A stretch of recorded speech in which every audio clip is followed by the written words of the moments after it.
마침내 한국형 사드로 불리는 국산 탄도미사일 방어체계 LSAM이 개발 완료되었습니다. 지난달 29일 국방과학연구소는 LSAM 개발 완료 기념행사를 열어 이를 알렸는데요. 이로써 LSAM은 한국형 미사일 방어의 한 축을 담당하게 되었습니다. 우리 군은 내년부터 LSAM을 양산하고 2020년대 중후반부터 군에 실전 배치할 계획이라 밝혔는데요. 이 말이 나오기가 무섭게 중동 국가 둘이 LSAM 수출을 요청했다는 소식이 나왔습니다. 그중 한 나라는 LSAM이 개발 완료가 발표되기 훨씬 전부터 사겠다고 의사를 밝혔다는데요. LSAM 실사격 훈련에서 나온 믿기지 않는 광경을 보고 반해서라는 후문이 있습니다. 우리 군이 밝힌 것처럼 미사일 방어용으로 만든 거라고는 믿을 수 없는 수준의 화력이 포착되어서죠. LSAM에 무엇이 개발이 채 되기도 전부터 세계의 관심을 불러 모았는지 자세히 알아보겠습니다. 2015년부터 1조 2천억 원의 개발비가 투입되었던 장거리 지대공 유도무기, 즉 LSAM이 마침내 지난달 말 10년에 걸친 개발 과정을 마쳤습니다. LSAM은 패트리어트나 천공투보다 높은 고도에서 탄도미사일을 요격할 수 있는 무기로 순수 국내 기술로 개발되었는데요.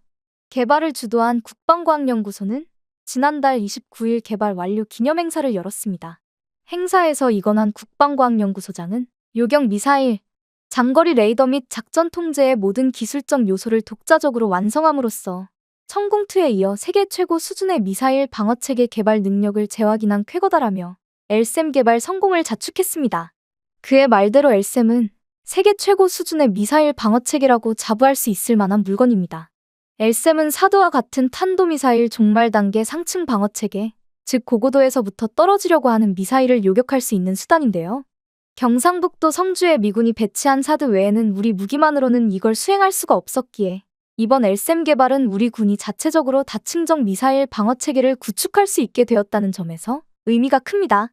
기존의 천공투나 패트리어트만으로는 미사일이 저고도까지 떨어졌을 때만 요격이 가능했지만 LSAM은 고도 70km에서부터 요격이 가능하기 때문입니다. 이는 기존에는 미사일 요격 기회가 한 번 정도밖에 없던 게 최소 2번 이상은 생기게 됨을 뜻합니다. 우선 40에서 70km의 종말 단계 고고도에서 LSAM으로 요격을 시도하고 그게 실패해도 천공투로 요격을 할 수 있기 때문이죠. 그 기회는 현재 개발이 진행 중인 LSAM2까지 나오면 더 생기는데요. LSAM2는 LSAM보다도 요격 고도가 더 높아 방어 범위가 서너 배가 넓습니다. 거기다 일반 탄도미사일뿐 아니라 탄도 궤적보다 낮은 고도로 활공하는 미사일을 요격하는 기능도 갖출 예정이라네요. 이 정도 수준의 미사일 방어체계를 갖춘 나라는 우리를 제외하면 미국과 이스라엘 등 세계에 몇 없으니 세계 최고 수준의 미사일 방어체계란 건 과찬이 아닐지도 모릅니다.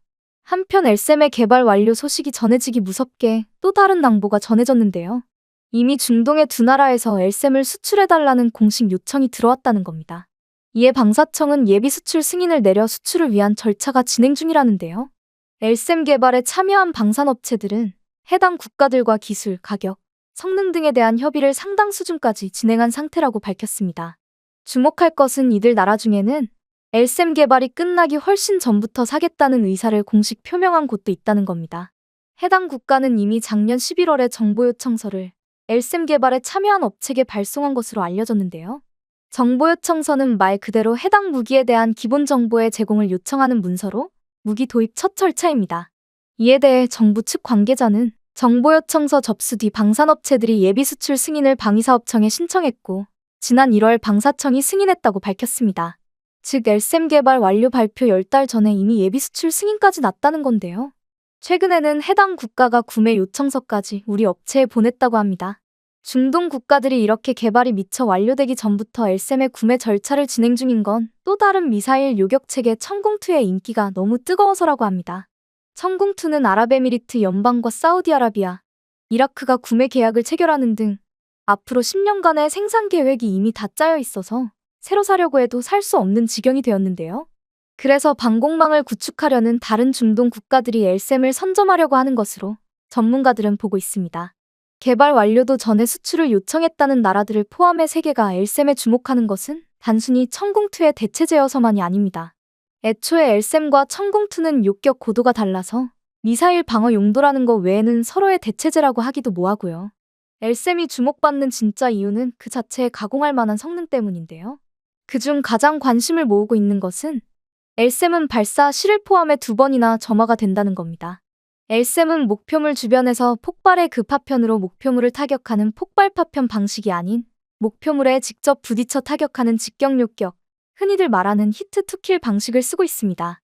목표물을 직접 타격하는 만큼 폭발파편 방식보다 정확도와 파괴력이 뛰어나지만 파괴력을 제대로 발휘하기 위해서는 운동에너지를 최대한 끌어올려야 하죠. 그래서 도입한 게 이중펄스형 추진기관인데요. 일반적인 미사일이 발사될 때에만 점화돼 추진력을 얻는 반면 엘셈은 종말 단계 고고도에서 2단 추진기관이 분리되면서 한 번 더 추진력을 얻을 수 있습니다. 이는 엘셈이 더 멀리 날아갈 수 있게 해주고 목표물을 더욱 빨리 요격할 수 있게 해주는데요. 추진력을 얻어 운동에너지가 더 강해지는 만큼 파괴력 또한 더 강해집니다. 이를 가능하게 해준 것은 유도탄과 1, 2단 추진기관이 상호 간섭 없이 안전하게 분리될 수 있게 해주는 단분리 장치인데요. 탄도탄을 직접 요격해야 하는 요격체가 고고도에서 강한 추진력을 갖고 움직여도 정확히 목표물을 타격할 수 있게 해주는 위치 자세 제어 장치도 빼놓을 수 없습니다. 이 장치 덕에 엘셈의 요격체는 추진기관과 분리된 뒤에도 자유롭게 위치 변환을 할 수 있고 방향도 조정할 수 있어 고속으로 날아가면서도 목표물을 정확히 타격할 수 있죠. 물론 요격체가 빠르면서도 정밀히 움직인다고 해도 목표물 자체를 제대로 탐지해내야 제 역할을 할 수 있을 건데요. 이를 위해 목표물이 발산하는 여론을 감지하고 추적하는 적외선 영상 탐색기도 개발해 엘셈에 장착했습니다. 이러한 요소들이 모두 합쳐져 엘셈은 사드도 부럽지 않은 뛰어난 수준의 미사일 방어체계로 거듭났는데요. 더 놀라운 것은 이것들이 모두 순수 국내 기술로 만들어졌다는 겁니다. 그로 인해 개발에 10년이라는 오랜 시간이 걸리기는 했지만 모두 우리 기술인 덕에 향후 수출하는 데 있어서 라이센스 문제 등 걸림돌이 될 만한 요소를 줄일 수 있게 되었는데요. 유도탄도 항공기용과 탄도탄용이 모두 있어 대상 요격 고도에만 들어오면 어떠한 유형의 위협에도 대응할 수 있다는 장점이 있습니다. 이러한 장점들로 인해 이미 천공투로 우리 방어체계의 위력을 잘 알고 있는 세계 각국이 엘셈에 주목하고 있는 건데요. 엘셈이 개발 완료되었다는 소식에 주목하고 있는, 좀 더 정확히 말하면 초조해하며 지켜보고 있는 곳이 또 하나 있습니다. 그것도 아주 가까이에요. 바로 북한인데요.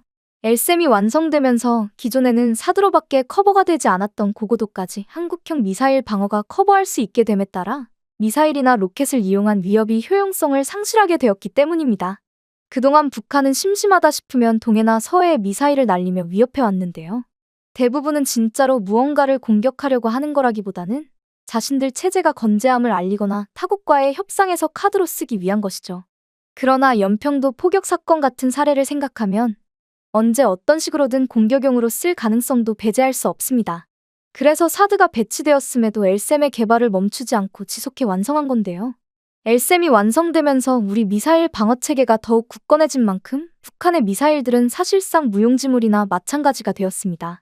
단순한 과시나 위협용이 아닌 진짜로 남한 본토로 날린다고 해도 천궁의 요격 고도에 다다르기도 전에 엘셈에 맞고 펑 터질 게 뻔하니까요. 김정은으로서는 그동안 유용하게 써왔던 카드를 하나 통으로 날리게 된 셈인데요. 게다가 엘셈으로 미사일 방어체계를 단단히 구축할 수 있게 되면서 우리는 북한에 대한 전력적 우위를 확보할 수 있게 되었습니다. 말씀드린 대로 우리는 북한의 공격을 막을 수단이 생겼지만 북한은 우리를 공격할 수 있는 수단은 있어도 우리가 공격해오는 걸 막을 수단이 마땅치 않은데요.